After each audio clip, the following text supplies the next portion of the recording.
All Elite Wrestling's Double or Nothing pay-per-view seems to have set the wrestling world ablaze, with fans raving about the new promotion's pay-per-view in Sin City. As well received as the event was, it wasn't flawless. Join us now as Wrestlelamia looks at the worst of Double or Nothing and a few fails in the mix.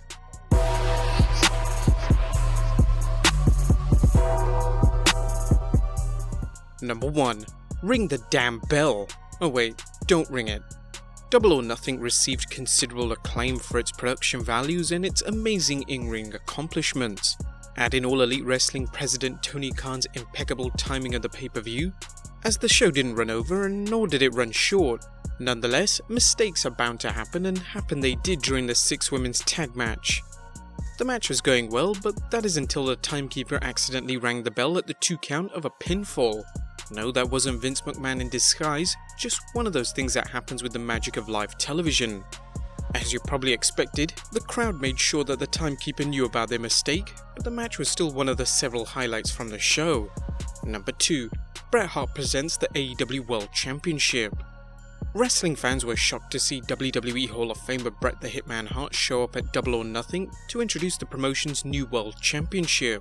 Other than a questionable choice of outfits, Bret's presentation added an undeniable level of prestige to the title, thanks to his reputation for integrity and wrestling ability. Nonetheless, AEW's production team dropped the ball when it came to focusing the Hitman and his presentation, robbing the title's unveiling of the full promotion it could have got. This wasn't the only camera botch, something we'll address shortly. Number 3. The $4.95 pay-per-view. AEW received criticism for Double or Nothing's $49.95 pay-per-view price tag, with fans and critics saying it's a steep price to pay for people interested in a new promotion.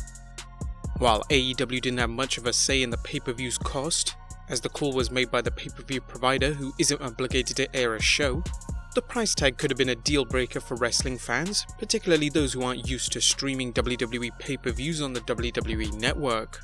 Thus it might have thrilled fans who have Spectrum cable when they saw that Double or Nothing was available for just $4.95. Even WWF's In Your House pay-per-views didn't cost so little.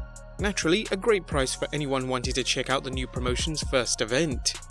As you might expect, the price was a typo as someone apparently used Common Core math, resulting in the deletion of a digit. It's also worth noting that Affinity's advertisement for AEW Double or Nothing featured a background that was very familiar.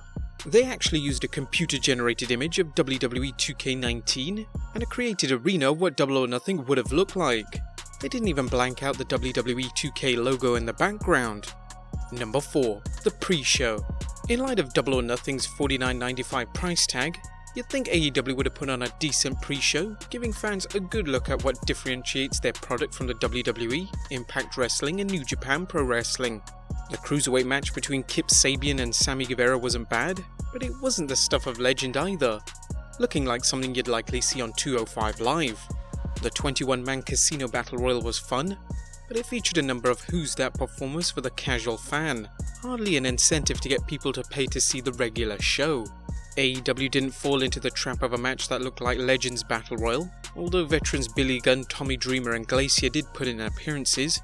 Some did criticize the Battle Royal's rules for determining the match's entrance, but it was certainly no worse than WWE's wild card rule. While AEW is wisely avoiding taking in any of WWE's cast-offs, including Wrestling Legends, the pre-show didn't seem to have that must-see TV effect for those on the fence about ordering the show. It'll be interesting not only to see the buy rates for Double or Nothing, but to see how many last-minute buys there were. Something tells us the pre-show didn't have much if any influence, making it a definite botch. Number 5. Glacia's freeze breath. Some fans were surprised to see former WCW star Glacia appear at AEW's Battle Royal. The 55-year-old performer is remembered for his unusual gimmick and elaborate entrances during his run in WCW's Blood Run's Cold Mortal Kombat ripoff. Still, is this the type of wrestler AEW is looking to build its company around? Even worse, what was AEW thinking having Glacia perform a gimmick where he shut up freeze breath on an opponent during the Battle Royal, paralysing his opponent and making him easy pickings for an elimination from the Battle Royal to determine one of the number 1 contenders for the company's most prestigious belt. Unless AEW is going to use Glacia as a parody of bad WWE gimmicks, it's unclear what his purpose served in the Battle Royal, and this one has to go down as a booking botch. Number 6. Alex Marva's commentary. Few fans would deny that AEW scored a coup, landing legendary wrestling announcer Jim Ross to call their matches.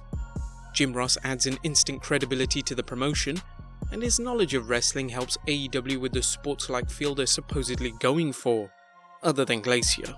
Regrettably, the three-man announce booth of Ross, Excalibur and Alex Marvez seems to have had one announcer too many, with Marvez weighing the show down with what can only be called lackluster commentary. Marvez boasts a 20-year career covering the NFL as well as a show on SiriusXM's NFL radio channel, so it's not as if he lacks broadcast skills.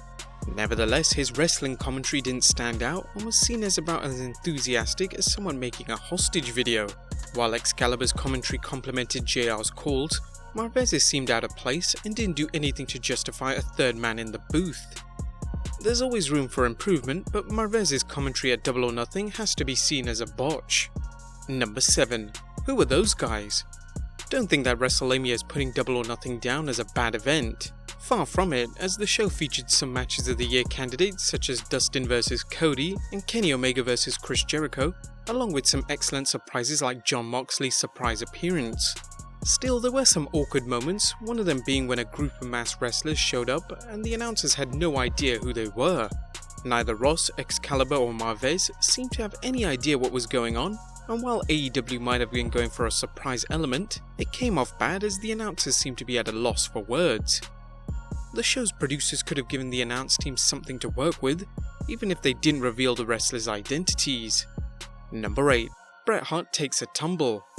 While Bret Hart didn't have to worry about AEW security allowing a crazed fan in to attack him, they almost had a calamity when Hart stumbled after presenting the AEW World Championship.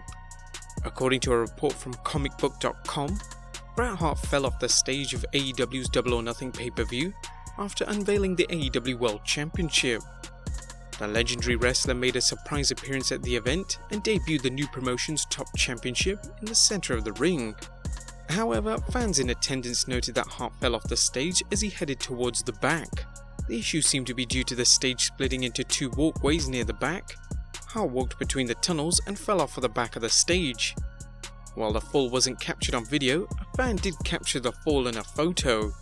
Considering Hart's history of concussions and a stroke, the promotion might have found a way to help Hart down the set while maintaining his dignity, perhaps even incorporating one of its wrestlers into an angle. Instead, Hart almost wiped out. Thankfully, the excellence of execution was not hurt. Number 9. Botched camera shots. Double or Nothing was lauded not only for the quality of its wrestling matches, but the quality of the show's production. The inaugural pay-per-view went off without a hitch and boasted outstanding production values. It was a solid effort, which was all the more impressive as it marked the company's first show.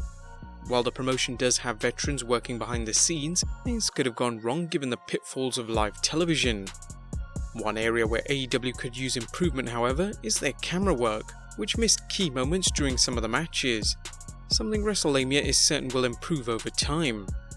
There's no denying that the WWE is the king of production when it comes to its television and pay-per-view, but as we discussed in our video on the AEW's TV deal, the promotion will likely benefit when it begins broadcasting on TNT. The network should be able to share some of their experience, and the combination of this, AEW's existing staff and a sharp learning curve should iron out its camera problems. And number 10, a minor flub. When wrestlers put on amazing athletic displays, it's rare that every move is executed flawlessly, one of the reasons 5-star matches are so rare.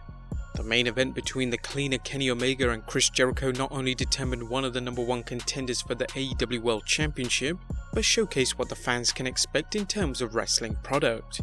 The match ran 27 minutes and had the fans eager for more. Still, the match featured a botch when Jericho went to switch from a one-wing angel to a DDT. No one seemed to mind as the match topped off a show that received praise from a variety of sources, including a number of WWE superstars.